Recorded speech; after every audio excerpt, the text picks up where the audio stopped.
Looking back to those startup days, what were the biggest, I suppose, growth factors that you saw? What were the building blocks that you now look back on today and said, this is why the company scaled? You have a lot of conviction, you pour yourself into it, and you're just willing to figure things out. I think you can, even if you don't fully know what you're doing, I think you can figure it out. For sales, you have to be energized, and resilience is so important. And if you have that sort of camaraderie and that team energy and everyone's excited, I think resilience is much easier. No matter how great people are, we're inherently going to be misaligned, right? And so I think that alignment is so important. What are some other factors that you think tie into being a successful B2B enterprise sales team? I try to only focus on a few metrics. A lot of sales leaders, they have 20 different metrics that they're tracking, and then they often lead to confusion, and it's hard to tell what's most important.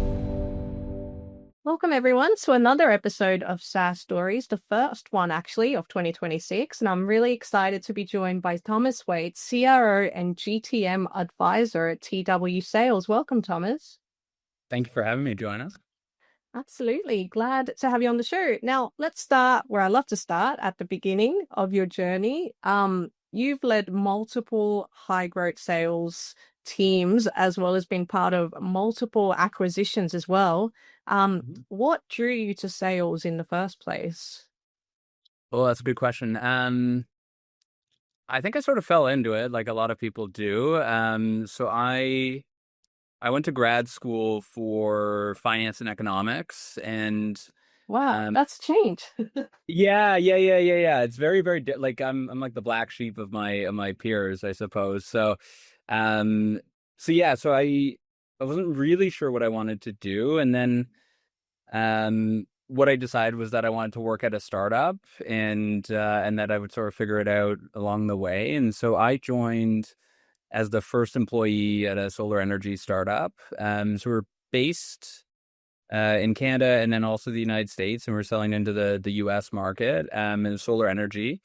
And it was sort of through, I don't know, a series of events that within 6 months of graduating, I ended up leading our sales, which was not at all what I had expected to do. And I was actually a little bit resistant to it, to be honest, because I didn't, there's stigma about being in sales and that sort of thing. And then that company was acquired by a $9 billion company in Silicon Valley, and then just sort of took off from there. So it was a bit of a wild series of events in my first year of working. Yeah, it's interesting. I think it's because you did decide to work at a startup that they just threw every single job at you, being the first employee. I just feel like when you work for a big organization, you're kind of in your box. This is your lane. This is what you do. When you're at a startup, you're everything. Yeah. And sales makes sense. That's one of, the most important ways to grow a startup. So, you must have had a natural flair for it. So they gave you the opportunity, and the rest is history. Yeah. It's very interesting is with startups, when I mentor people, obviously startups aren't for everybody, but nobody on the founding team really knew a whole lot about sales. And so sort of in the land of the blind, the one-eyed man's the king kind of thing. And so I guess I knew a little bit more than everybody else. And although looking back on it, still didn't know a ton, but I guess, and had the interest in figuring it out. And then I ended up leading our sales. So yeah, it was a really cool opportunity that would only happen at a small startup like that. Yeah. So in hindsight, looking back to those startup days, what were the biggest, I suppose, growth factors that you saw? What did you have to do within sales? Who was the next hire after you? What were the building blocks that you now look back on today and said, this is why the company scaled? Ooh, that's a good question. Well, it was sort of interesting. At the time, I was in my first year or two, we were doing all third-party sales, and so I was managing these third-party sales all across the United States. And so I had big call centers in Florida and Utah, and I had in-person teams. It was B2C, and so I had teams in Massachusetts and California. And so I think the biggest thing for me was just really, really heavily recruiting and having a strong willingness to be kind of don't want this to be taken the wrong way, but sort of like ruthless in terms of how I prioritize my time, I guess, right? And so, because I had hundreds, thousands of people, I suppose, and so, my teams that were performing well, I disproportionately poured my time into them, and then also spent time with them to figure out, because I was still learning, right? And like, how are they successful, and what are they doing to be successful? And then I would bring those to my other teams, and really just like empowering them, and trying to recruit as quickly as possible and move as quickly as possible. And like, it's sort of funny when I look back on it, because at the time I thought I knew what I was doing. Looking back on it, I probably didn't, but it went really well, and so I think just investing myself, and putting that energy into it, I think, especially with early days of a startup, if you have a lot of conviction, you pour yourself into it, and you're just willing to figure things out, I think you can, even if you don't fully know what you're doing, I think you can figure it out. Sort of what happened. Yeah. Yeah. Yeah, Yeah. you absolutely need like a can-do attitude, and you just need to be resilient. Like, mistakes are made, things aren't working. How do we bounce back and move on quite quickly? I think that's Mhm. what startups have as an advantage in the world of SaaS. But just coming back to the teams, especially those ones that you invested your time in because they were doing well. What were they doing well? What, from a sales point of view, did you find was effective? Ooh, really good question. So, and it really changed, like, I guess, like my initial thoughts about sales, and then how that evolved over time. Like, I think the biggest thing that I noticed with my teams that were, because they were performing at like wildly different levels. Like, it was like there was quite a bit of discrepancy between like my top performers and then my lowest performing teams. And the biggest thing that I noticed was culture.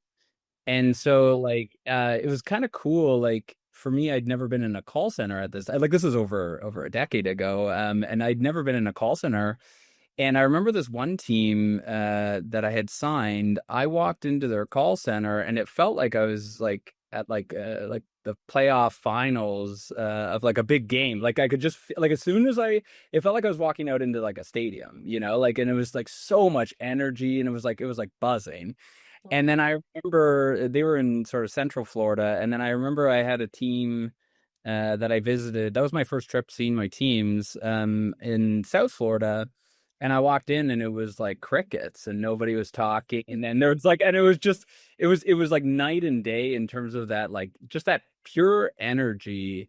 Yeah. And I think, for sales, like, you have to be energized, and like you're talking about resilience, like resilience is so important. And if you have that sort of camaraderie and that team energy and everyone's excited, I think resilience is much, much easier. And I think, when you hear a no, you get picked up faster.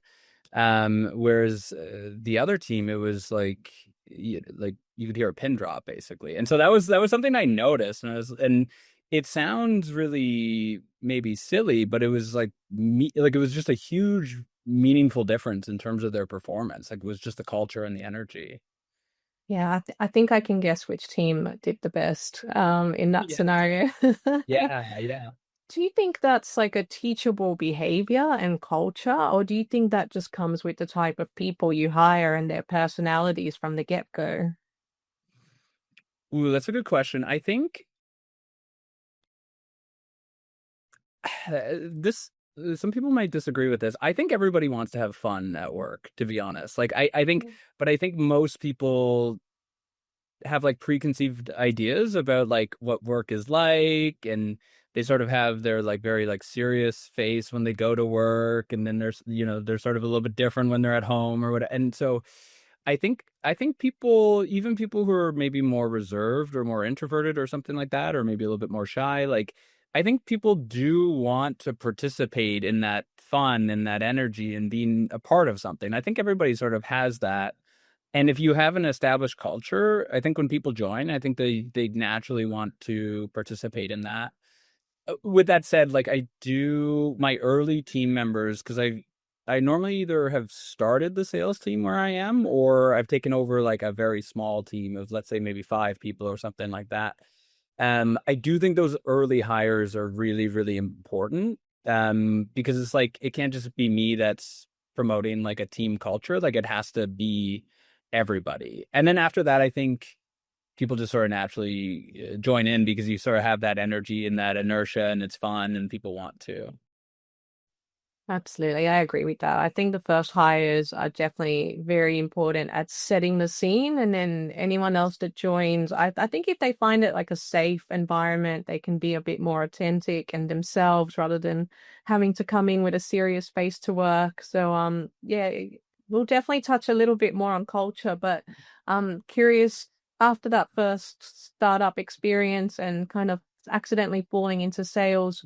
Where did the rest of the journey lead you? How did you eventually get to TW Sales? Oh, good question. So I was in the solar energy space for I think it was about 5 or 6 years. And then I ended up having like direct sales teams, so they were employees, and then I also had our third party sales team, so I had a mix of both. Ended up leading our customer success team for a while. Um, I wasn't like overly keen on it at the time, but it was a bit of a fire for us, and so it was just something that I was gonna sort out, and I did that. Um, and then after that, I actually tried to leave sales, which was really interesting. Because I was feeling like really, really burnt out. And I kind of like there were some like negative things that were going on with like the teams that I was working with or the teams that I had.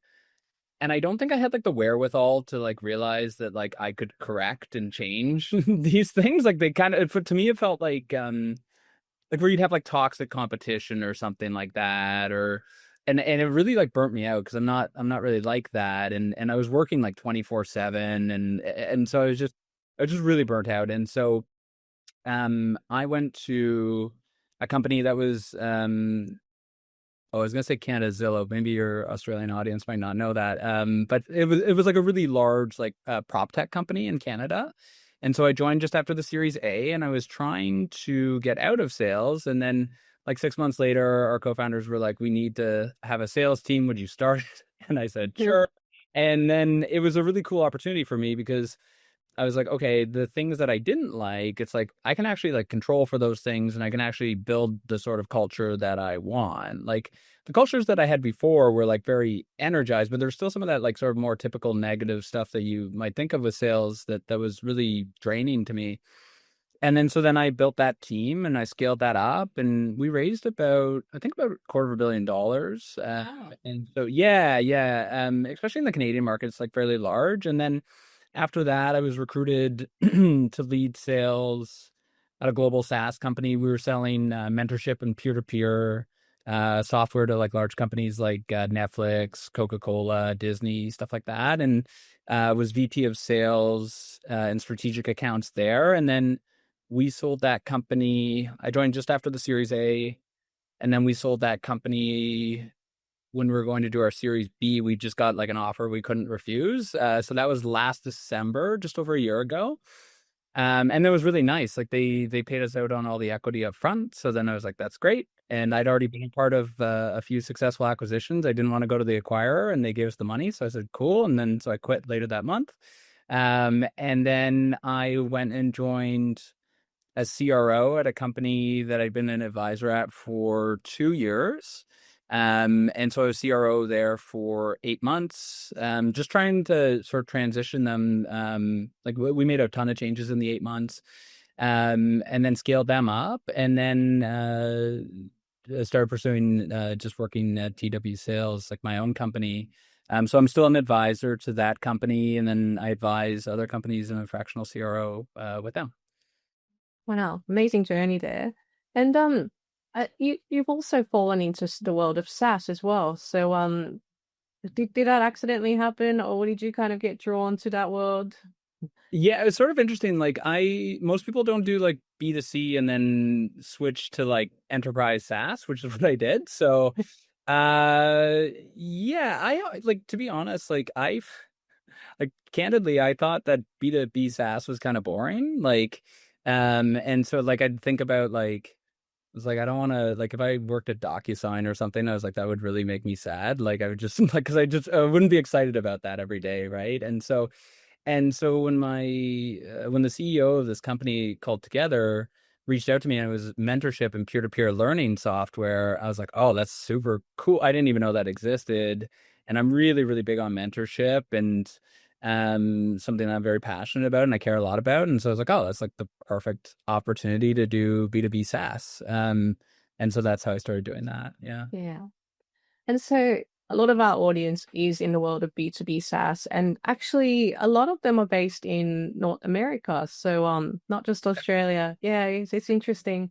Um Now you've seen sales from inside startups, scale ups, and also B2B enterprise organizations. I suppose my question really is when you work with SaaS founders, what do they usually get wrong when they're trying to scale, and like, what are they doing wrong when they're trying to do sales as well? Do you mean like sort of early stage, like seed, or sort of like later stage? Let's do both. Let's do both scenarios because I think we have two audiences here. You know, everyone's probably in this category or that category. So let's have an answer for both of them. Okay, okay. Yeah, because I do I'm I think it's called an expert or entrepreneur in residence at a couple of incubators. So I do work with a lot of early stage founders, and I really like that. So I think with founder led sales, so actually, sorry, I'll step back a sec. I think the biggest challenge that a lot of founders have, both with selling and then also with hiring, managing, um, anything like that, either sales, like their first salespeople or, their first sales leader, um, is that most founders, not all of them, but most founders come from a technical background, and a lot of them have like STEM background, engineering, that sort of thing. And they tend to be really, really great problem solvers. They tend to really love ambiguity, and these sorts of things. And or they might come from a business background where they really like where there's like a case made for things and the sort of the formalities of business or consulting or something like that. And the thing is like it doesn't translate very well to selling, and it doesn't translate very well to managing sellers either. And so, like as an example, um, a lot of people and a lot of founders, when they're doing founder-led sales, they think about connecting with people and just giving them as much information as possible. And they're like, the facts will sort of win the day, and I'll send them this info and that sort of thing. Whereas I would argue that sales is done on an emotional level, even when you're selling B2B SaaS to large enterprise. Like one of the last deals that I closed together was with Microsoft, and it's like I was working with their executive team. It was still very much like connecting with them at a human level. Even though, they might have mentioned, oh, the ROI, that sort of thing. And it's like, yeah, you have to bring that, but it's like you really, really need to connect with people. And I think that most founders, especially if they come from a technical background, I think that they tend to not understand that. Or like a lot of founders, they think that they have to have like their pitch down, and they think about selling. Although I've been dominating this conversation, but they think about like a salesperson as somebody who does a lot of talking, or they're like that Don Draper person. They've got this like eloquent pitch and that sort of thing. Whereas like my sales style, like my talk ratio is normally like 20 or 30%. Like it's very, very low, and it's very listen first, and it's very discovery heavy. And people just don't sort of think about that, I think, like for founders. And so when I coach them on founder-led sales, there's a lot of like aha moments with that.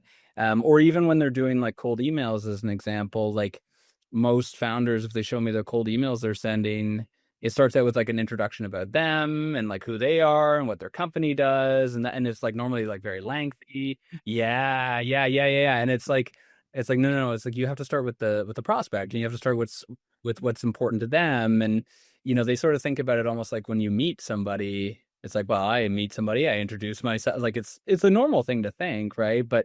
And so there's a lot of gaps on that. And then I think when they transition to managing salespeople, like let's say IC sellers, um, I think that they expect that those sellers will have the same sort of like problem solving mindset that they do, and that they're going to be really great with ambiguity. And like the analogy I always use with founders is that like sellers are sort of like they're at their best when they're like horses with like their blinders on, and it's like they have a process to follow. Like they know what the sales process is. They know what the pricing is. Like oftentimes there's no pricing model. It's just sort of made up on the fly. And it's like that can be a real problem. And so I think there's a real disconnect because they expect the salespeople to have the same sort of mind that they do. And they just simply don't. Like most salespeople are really, really bad when you introduce ambiguity and they have to do all this problem solving, or, especially early stage startups when there's relatively few sellers, where, the products are the product features are changing like week to week or day to day sometimes. And it's just like it really, really subverts the success of the salespeople. And then when they bring on sales leaders, oftentimes like they want the sales leader to probably be more numbers heavy, more quantitative, that sort of thing. And they end up sort of talking like two different languages with the sales leader. And there's normally like a huge disconnect. So like a lot of the advisory work I do at the companies that I work with is I end up working with the CEO or the co-founder who is leading the sales team or is in charge of the sales team. And then I work with the sales leader, and then I normally work with them individually. And then I normally work with them together to bridge that gap. And it's not that you can't bridge the gap, and they both want to understand each other and they both want to be successful, but they normally they're talking very, very different language, I would say. Yeah, no, that makes a lot of sense actually, because I mean, if the founders do have that engineering background, technical background, they're not really thinking, relationships, especially in the world of, you say you're targeting B2B enterprise, that, that can have like 12 to 18-month sales cycles sometimes. And so it really is all about relationships. I think a lot of the founders that are technical that I meet, they're hoping the product sells itself, like Yeah. product-led growth. So, oh, we built it. It has the most amazing features. So it should just sell itself. Like they will come, Yeah. which doesn't necessarily work. I want to touch on founder-led growth just for a second, because I have met a lot of companies that's how they start off. And I think that's great. It's very effective, but it's not always scalable when you get to mid-market enterprise level. So do you think that all startups should start as founder-led growth, and then move on from there? Or do you have other ideas about that? Like the founder doing sales initially? Yes. Yeah. That's a good question. Like I think it's really, really good for at least one of the founders to sell and get an understanding of sales. Like, when I was at Together, company that we scaled up and then sold just over a year ago, my CEO, he had a business background, but he was still very quantitative. Uh, he'd worked at Boston Consulting Group, so it was like, sort of typical like consulting and that sort of thing. And I suspect his name's Matt. I think the world of Matt. Like I suspect he never thought that he was ever going to be in sales. And I actually asked him that sometimes. He'd be like, "Yeah, I never thought that I could do sales." But he did our first million in ARR. And yeah, even though he's like fairly introverted and all these sorts of things, but he was like very, very successful in doing the first million in ARR. And then what was really helpful about that is that he was very, like, when I needed things, either for myself to be successful, or for my team to be successful, or I wanted to make changes, Matt had a lot of empathy, I think, and a lot of understanding, because some of the things around sales, like, and sales success can sort of seem like voodoo or black magic, or like they could sometimes be hard to give like a really objective or quantifiable reason. Like I certainly try, but it can be challenging, right? And so, oftentimes in our senior leadership meetings, like I would propose something and there might be some folks in disagreement, but oftentimes Matt would agree with me and sort of understood the perspective of sales because he had done it himself. And I was always so appreciative of that. Like it was very sincere, and he really, really, I think, because sometimes at sales or at SaaS companies, like the sales team is not well regarded, and they're not like they're sort of thought of as like a necessary evil or that sort of thing. That sometimes happens. Whereas I think Matt knew like how challenging sales could be and how difficult that job could be. And so he really seemed to deeply understand that. And so I think in terms of empowering me and supporting me, it was excellent that he had that experience. So that was really wonderful. And then also too, I think it's important for founders to be talking to the early prospects and customers so that, they understand. It's like, what are their pain points? Like, what do they think about things? Like, what features are really important? Like, all those sorts of things, like I think are really, really important for the founder to understand in the early days. Like eventually, it's not necessary for them to keep selling, but I think early days, I think it's pretty crucial, both for the early success, but then also for future success as well. Yeah. I agree. I agree with that completely. Switching gears a little bit, and I suppose more for our mid-market and enterprise audience, this is where obviously they have sales teams, they have marketing teams. I think the biggest issue I see in those organizations is misalignment because the teams get really big. Marketing's doing their own thing, sales is doing their own thing. Maybe there's no, and customer success is over here, product teams are over there. In the world of SaaS, it's really easy to get disconnected from the common mission or the common goal. And you talk a lot about building winning sales cultures. So from a practical sense, what does the day-to-day of that day-to-day look like, building the winning sales culture? Good question. And do you mean just within sales or sort of aligning with other teams as well? I think both, because I do think alignment is really important. I do think sales does need the backup of customer success and marketing just to, I suppose, get that data and knowledge and get supported as well. So, yeah. Yeah, definitely. I think in terms of working with the other teams, I think it's so, so crucial because you're right. Like sometimes sales, marketing, and customer success can end up working at cross purposes with each other. And it's a real shame because you end up like, one, it's not nearly as enjoyable for everybody, and there can be like hostility and that sort of thing. Um, but then the other thing too is like you won't be nearly as successful as a company if you don't have that alignment. So like one of the things that I try to do is make sure that we're all tracking to the same metrics. So for example, like for top of funnel, like I like to measure like uh, like I'll give the example of when I was at Together, like I like measuring demo calls sat. So it's like demo calls that we booked and then that person showed up. And And that's so top of funnel.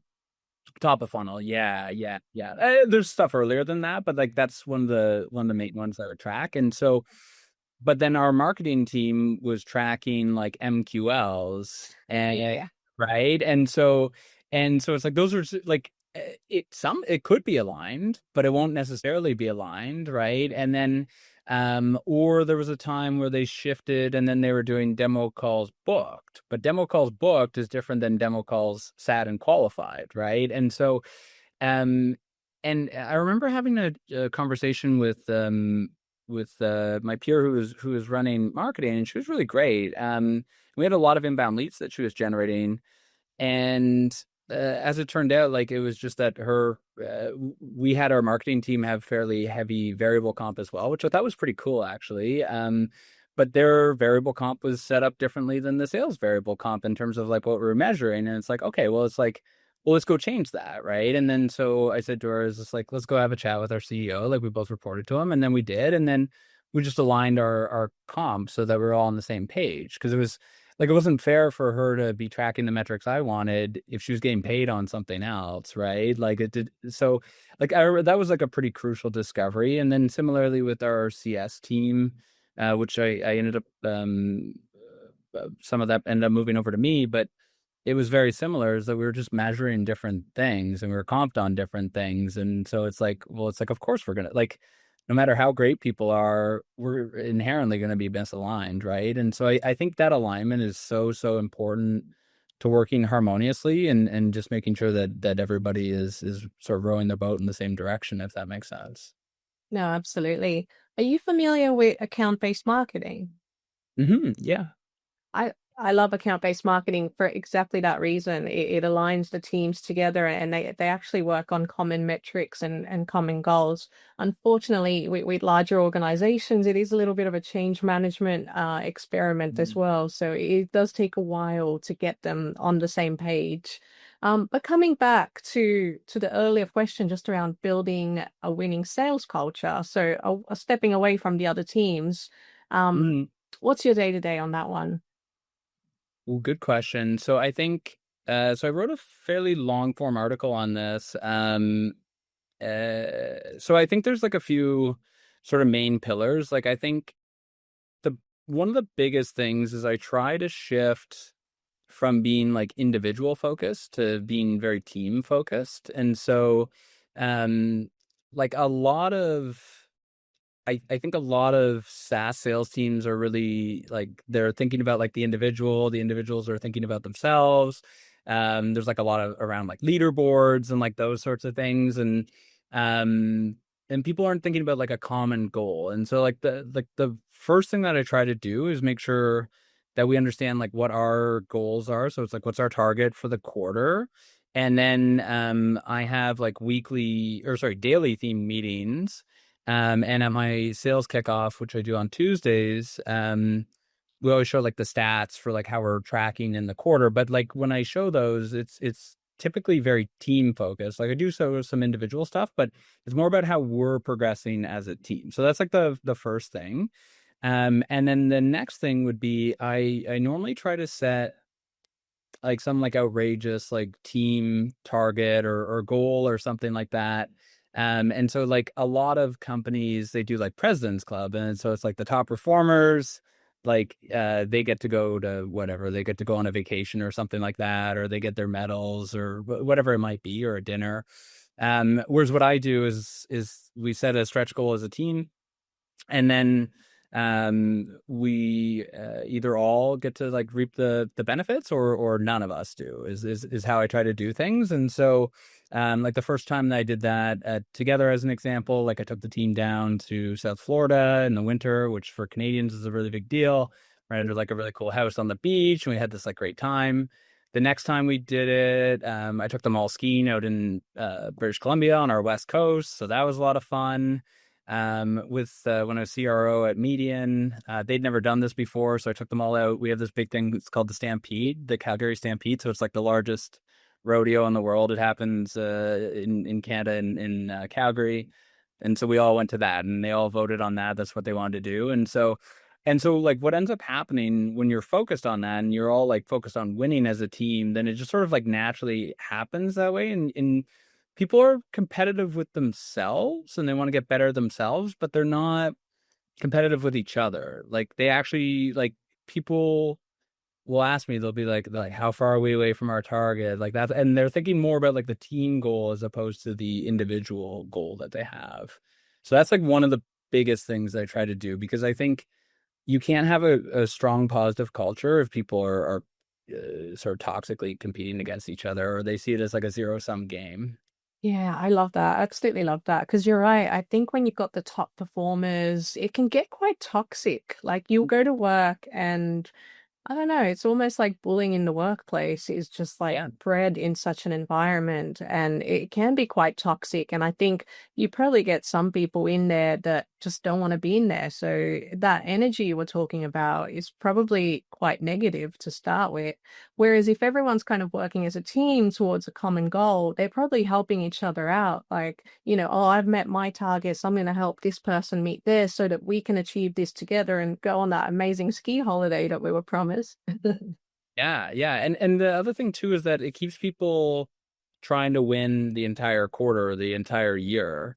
Because like let's say for example, let's say you're like the lower performing account executive and it's like midway through the quarter and you're like there's absolutely no way I'm going to make President's Club. Then you just sort of like give up, right? Yeah. Whereas like the way that I do things is like people are always like even the people who are sort of behind or lower performers or they're still ramping or whatever, like they still can contribute to that. So they're never like sort of like out of the game, if that makes sense. Hmm. No, that makes sense. Yeah. Um, sticking to the point of B2B enterprise SaaS sales, we touched on relationships. We touched on long sales cycles in that world as well, a winning culture.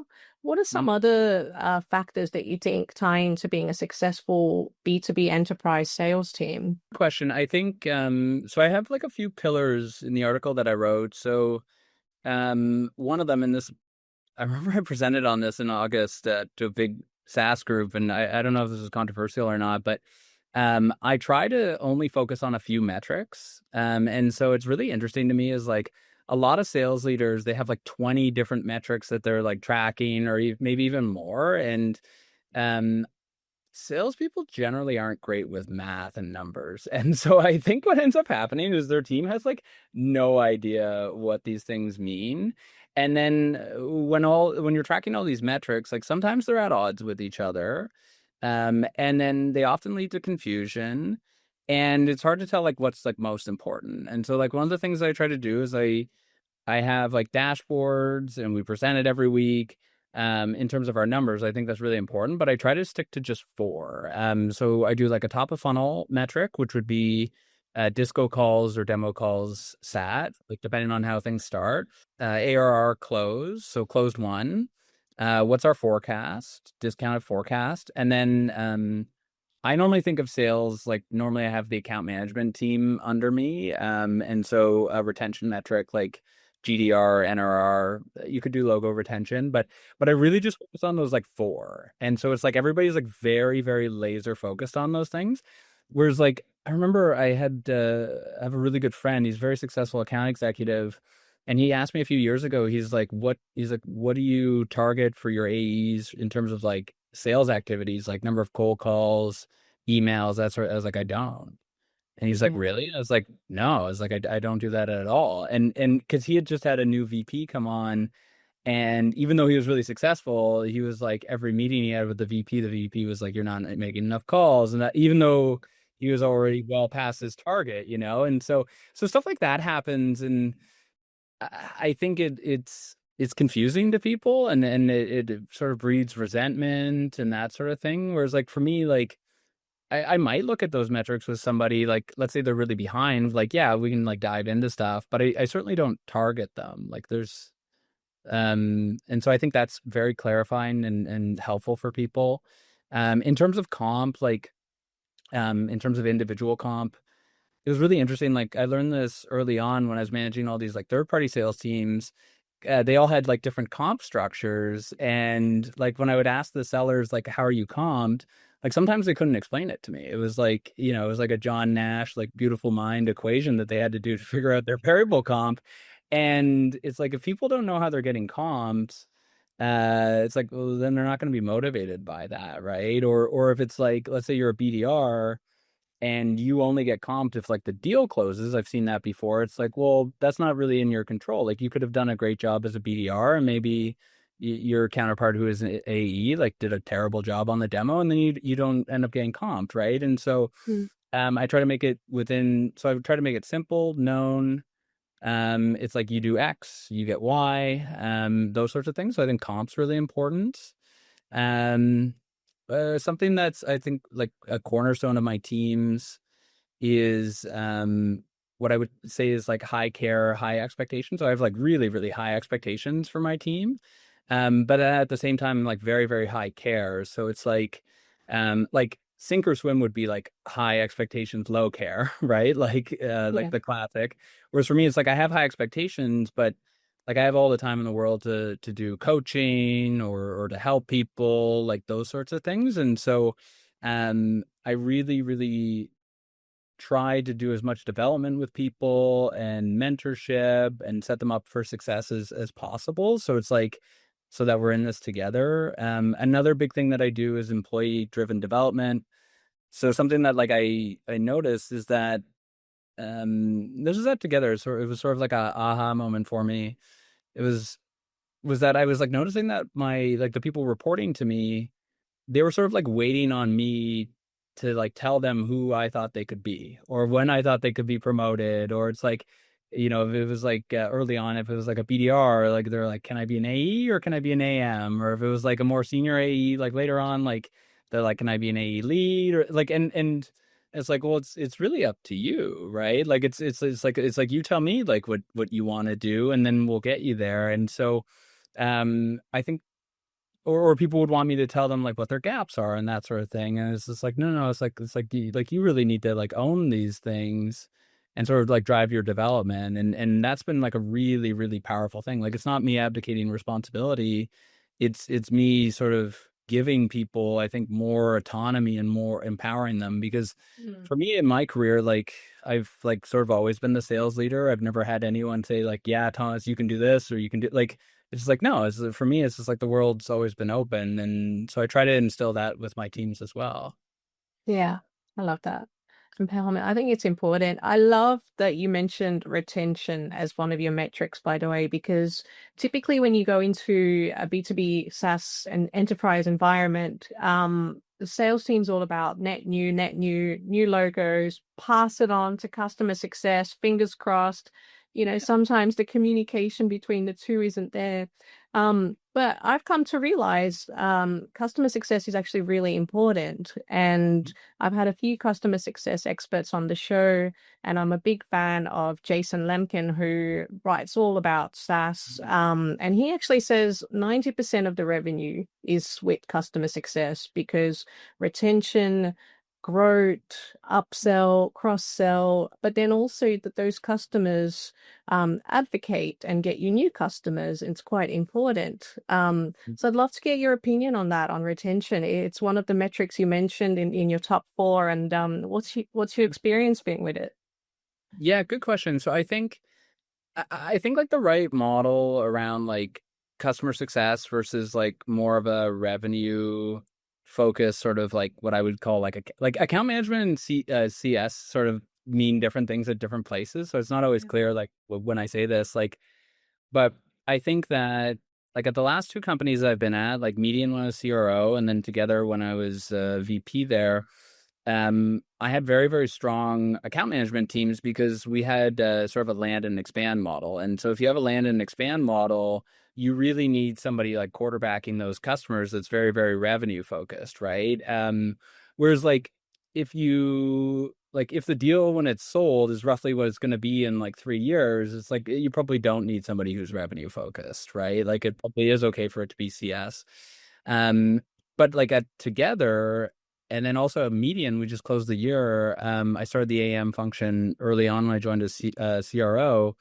In my last year together, more than half of our revenue came from sales from existing customers. And then median, we just spun up the account management function when I joined just a year ago. And I think revenue from existing customers, like net new revenue from existing customers, was like 59% of revenue, of like the incremental revenue on the year. Yeah. Yeah. Might report it. 'Cause yeah. Because like at Median, the company's existed for 11 years, but no one had ever really done upsells properly. We did a massive right sizing campaign because a lot of folks were paying like way, way too little. And so there's just like so much opportunity there. So I think it depends on like what the nature of your sale is and how much potential there is with your customers. But if you have a land and expand, or a lot of SaaS companies, they tend to underprice their early customers. Like And then they you forget to put the prices up later. yeah. Like we did a campaign this past year where we increased price for some customers like 1,000%, which seems crazy, but it's like that's just how much. And we didn't lose a bunch of people. It's just we were just Yeah. underpricing them significantly. So I I think think it's like I Canva said, did that. I was think that Canva was in the news recently for doing something ridiculous like that, oh do they? specifically. But I've had a few pricing guests on the show, and they have actually confirmed when you increase your price, everyone's scared they're going to lose customers. You might lose a few, but you actually end up keeping the ones that are the right customer. Yes, And it's definitely. easier to scale from there, I think, because you've got less account management that's involved, you've got the right customers, and you're charging the right prices.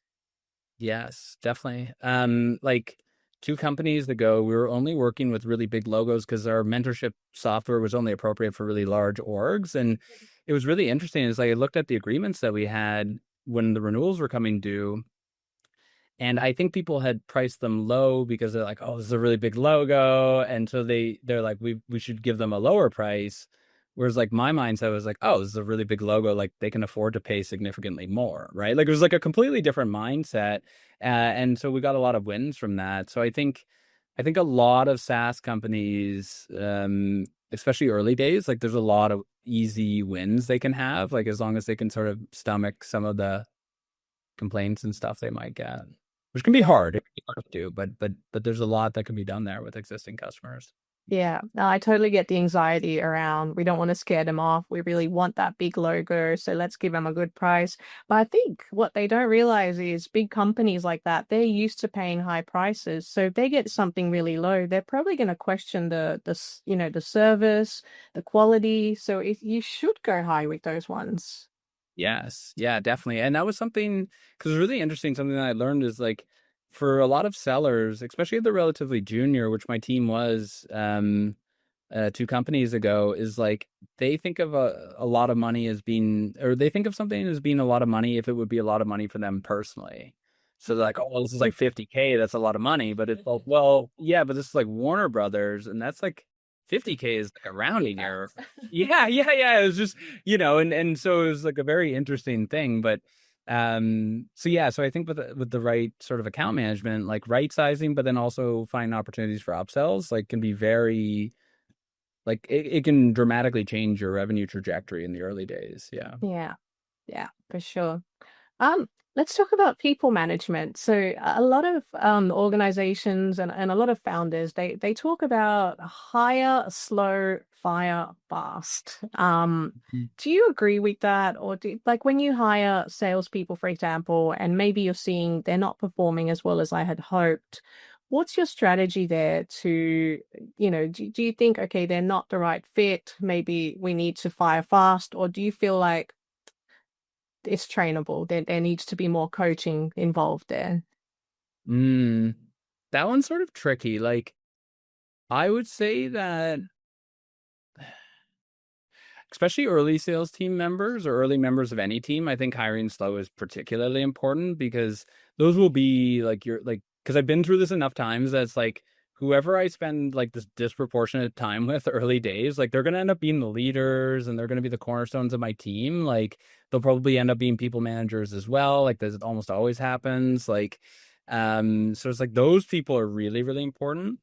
I think that what I've learned is that if I know that I need to fire somebody, like if I know, like I know that that has never changed, I guess. Like, so it's like, yeah, yeah. So it's like, if you know that you need to let someone go, especially if you're if you're sort of newer to people management, I think it's easy to have pause about that, or it's easy to like sort of delay, or because you want to believe in people and like that sort of thing. But I know that as soon as I have the thoughts like I need to fire this person, that it's like I just know experientially like there's no point in delaying. So I would agree about firing fast with respect to that.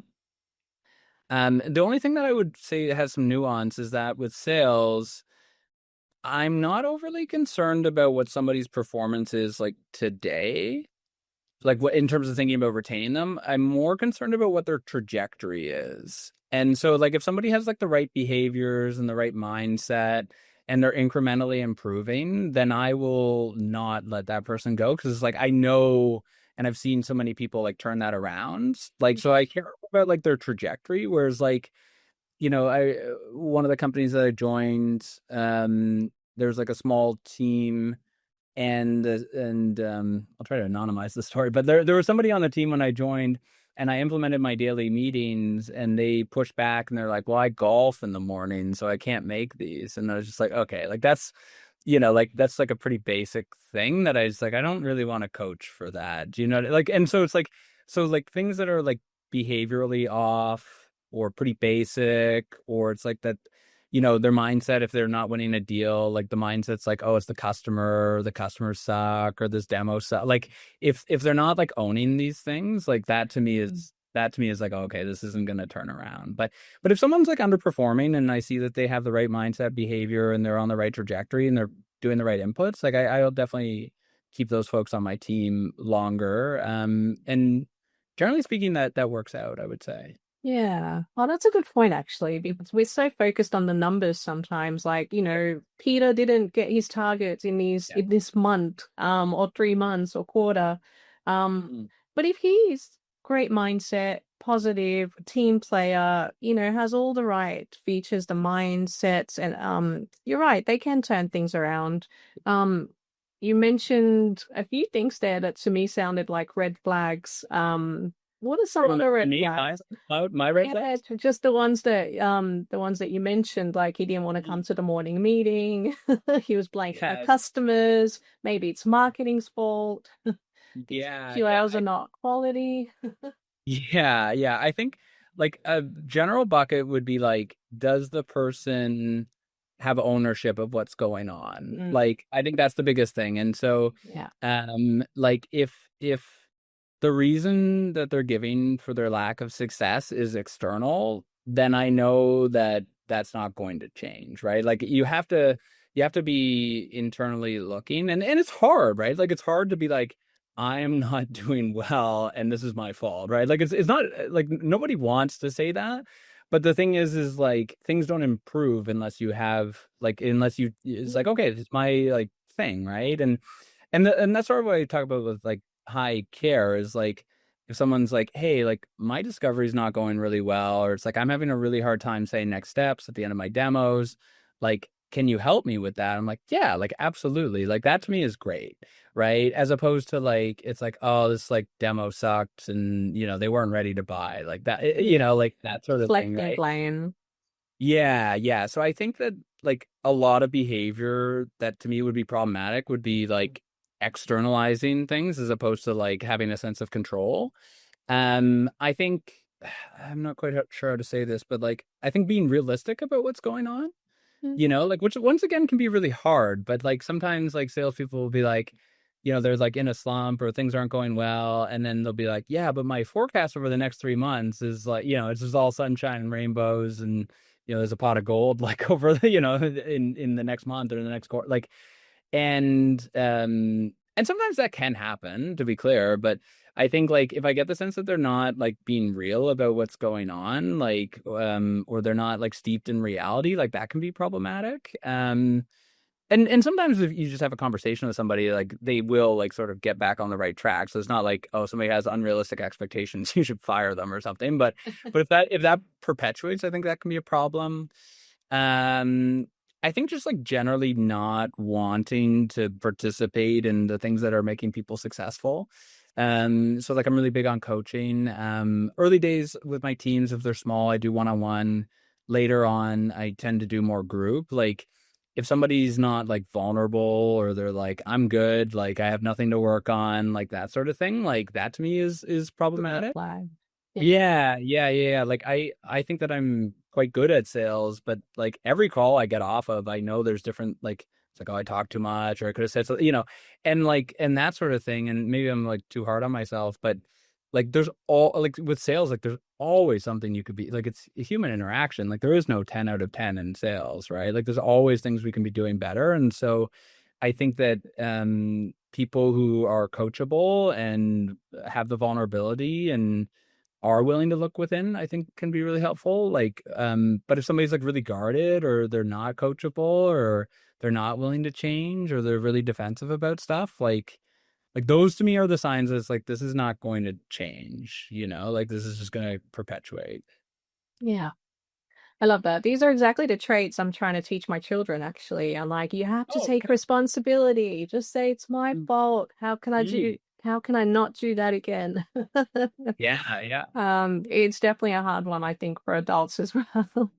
Yeah. I remember this is like ingrained in me when I was like 10. I remember I was golfing with my dad and some of his like I think business associates, and one of his business associates was trying to like help me because obviously I was like 10 and I had no idea what I was doing, and I was like refusing his help, and I remember he said to me that I wasn't coachable, and that like and I don't know why, but that like stuck with me, and I was like, oh yeah, Yeah. right, like, And so for me, like anytime, because it's hard, right? Because like to be coachable, you have to have an openness to be like, yeah, here are my flaws, or here's the things I'm struggling with, or here's what's not like. So it's hard, right? Like, but if you're not willing to do that, you'll just never get better. Like it's not possible.